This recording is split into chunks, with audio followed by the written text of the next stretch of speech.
that was a great thing I even heard again last weekend from Pace Morby. And he's like, he's like, me not doing, like me just going and being busy is sometimes being lazy and not being like, hey, what actually is the hardest thing that only I can do that's going to move the needle the farthest? And that's how you stretch yourself, because it's really easy. And this is like next level, like, right? Like some people I find are just scared to be entrepreneurs because they don't even know what to do with their time. And they'll just be like, oh crap, no one's telling me what to do. What do I do?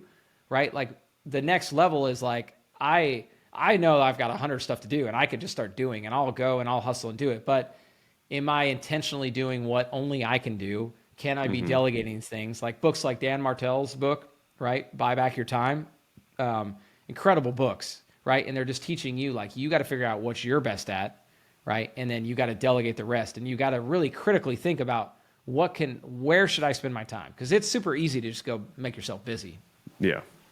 Yeah, I when I was in the military, I was very good because the job that I was in when I separated, like it was step by step. I was doing investigations and counterintelligence and that type of stuff. So like I already had kind of a map of what things were going to look like as I built it out. So I didn't really need to worry about like figuring out like, no, like this is just the next step. This is what I do. Like this person's name was mentioned in an interview, so I need to go talk to that person. And it was just like super easy in some cases. Obviously, in others there was a little bit more involved. But when I became an entrepreneur, it was like nobody, like there's no book on this, there's no setup, like you just have to go figure out what to do. And I catch myself, especially if I'm in a transition period where maybe I just sold a property, so I'm not focused on that, or I step away from a leadership position in the company, so somebody else takes over, and it's like, okay, well now I'm sitting here trying to figure out what is it that I should actually be doing. I got to rejigger my whole brain again and try to set up, okay, what are the things only I can do? What are the things that are going to move the needle on making money and growing this company and growing this family? And man, oh man, it can be exhausting because it's such a different mindset you have to be in. However you kind of, you said you're still kind of working on it, but how do you think through what are the things that only you can do? Because I can make myself super busy. I mean, I'm always opening up an email to look at something, to then maybe think about analyzing a deal or to do or to make like whatever it is. How are you kind of narrowing down, or what is your thought process thus far to narrow down what are the things that only you can do? And I'd say one of them, since this is a dad podcast, is only you can be the dad, and only you are the one as the coach of the team going and doing those things. So how do you say what only can you do as a dad, and then what can only you do as a business operator? Absolutely. Well, the quick answer, if somebody like really wants to get the SOP for it, I'm going to go back to Dan Martell's book, Buy Back Your Time, right? So I read that last December, and I was actually mad at myself that I read it on the drive back from Wyoming, driving back to Houston. It was like literally December 30th and the 31st, right? And it was like, man, I should have read this, because he talks a lot about planning out your year.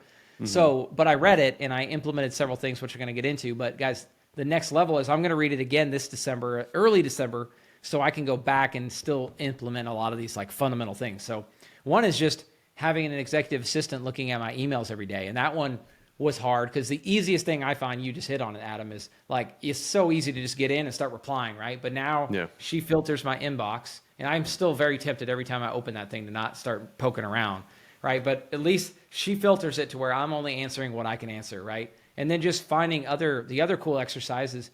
You just go through like all the things that you do in a day, and you figure out, okay, what is the cost? And honestly, this is something I haven't formally done, right? I just try to think of it as I'm planning out and what I need to do and what I want to do. And I plan it out in like a daily thing.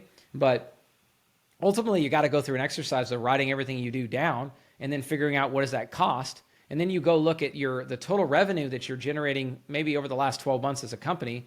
And then like, what are you taking home at the end of the day? How much value are you creating? If it's 500,000, you divide that by the total amount of hours in a year, and that's how much you're worth per hour. And what Dan Martell says is, I think he says, divide that by 4. So if you're worth $250 an hour, divide that by 4, and that would be $40. You should not be doing anything that you could pay somebody $40 an hour for, right? Yeah. And some people might say half of that. Like if you're really trying to be at a high level, you probably shouldn't do anything that's half the cost of that.